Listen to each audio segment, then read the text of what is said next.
Sveiki visi, su jumis aš Ingrid, neurografikos specialistė. Šiandien piešim pagal šitą knygą, neurografinį piešinį. Apie šitą knygą yra padaryti 4 video, mano kanale yra. Galite pasiklausyti, neužmirškit vandens. Ir neurografai, labai prašau, padarykit prieš šitą piešinį 2 minučių praktiką. Būtinai parašykite žodžius, nes tai mūsų yra tema susigrąžink. Žink energiją.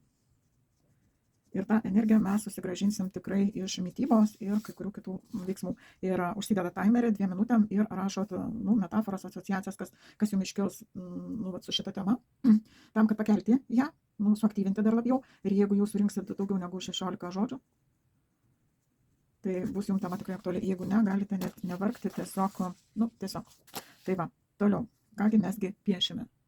Tai va, kągi mesgi piešime. Mes piešime tiesiog susigrąžinimą energiją per mitybą. Ir tiesiog galima porą linijų suaktyvinti, susigrąžinsim energiją.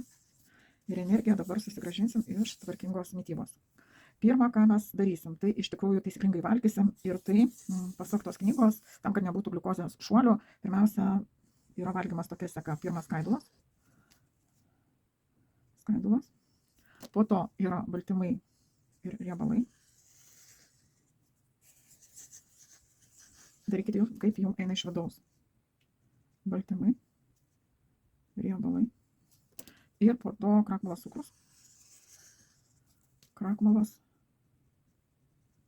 cukrus. Ir būtinai iškart po valgio 10-20 minučių pasivaikščioti. Arba judėti. Judėti tai reiškia nebūtinai. Galima, netgi mačiau, yra kai kurie autoriai tą pajudėjimą, iš tikrųjų labai daug informacijos yra medijose, ir tą pajudėjimą galima įsijungti muziką ir tiesiog pajudėti, arba padaryti pratimus fizinius, tai irgi pajudėjimas. Ir stengtis vaisius, uogas arba dar kažką, tai iš tikrųjų naudoti kaip desertą ir nevartoti angliavandenių nuogų, kaip toj knygoje rašoma, juos aprengti, tai reiškia vengti valgyti, pavyzdžiui, tik kriaušių ar tenaus prisėsti dubenį, ten vyšnių privalgyti ir viskas. Nieko panašaus. Pirmoji vietoje bent jau užvalgykite žuvį, kaip rekomenduoja šitoj knygoje, arba mėsos truputėlį. Ir po to ant pačio galo, po 20 minučių, jau tada galima tada ir prisėsti prie taip vadinamo deserto vaisių. Ir energijos, kad nebūtų tie šuoliai, kad jie būtų stabiliai.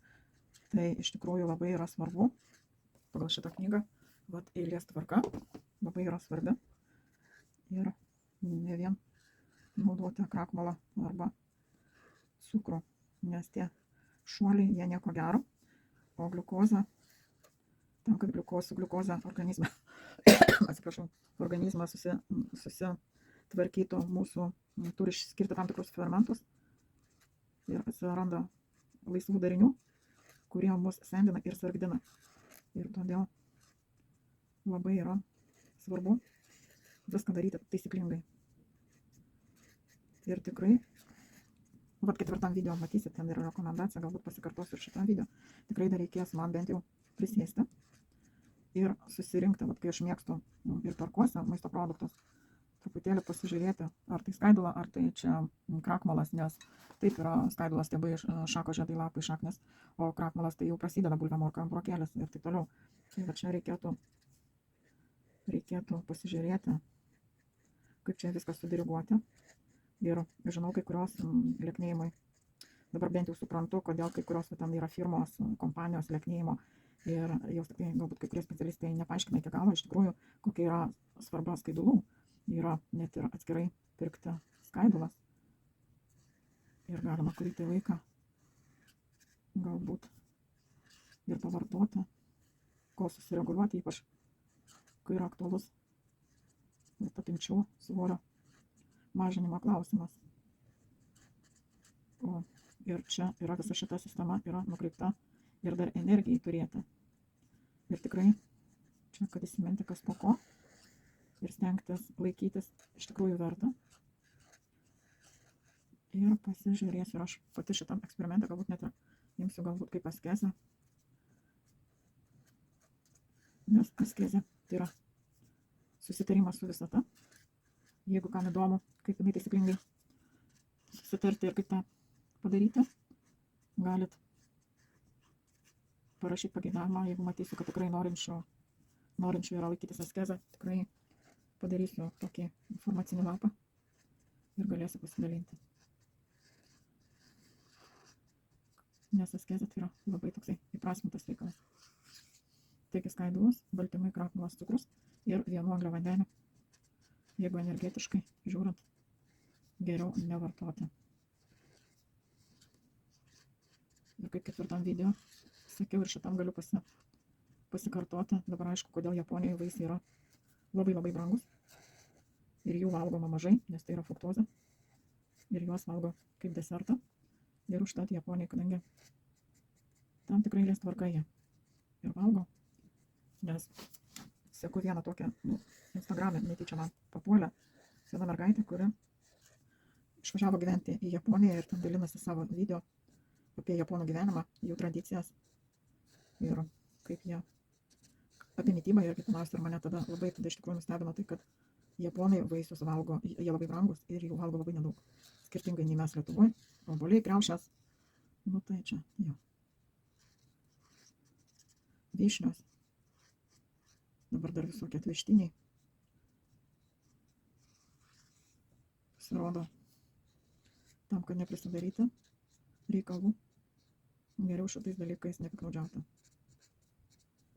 Ir geroji dalis tai, kad po valgio nesėdėti, o tiesiog imti ir pasivaikščioti. Tai va, tai pagrindinis toksai yra dalykas ir dabar aš nežinau, galbūt keliam spalvom norisi man aktyvinti. Aišku, galutinį variantą aš išdėsiu vėliau. Kažkaip tai pagalvoju apie tos skaidulos sėlenos yra. Ir sėlenų yra įvairių, juk. Prisimenu, buvo net reportažai, kaip moteriškė rytais valgydavo tik tai sėlenas ir labai sumažino savo kūno svorį. Ir tai buvo kažkam tai wow.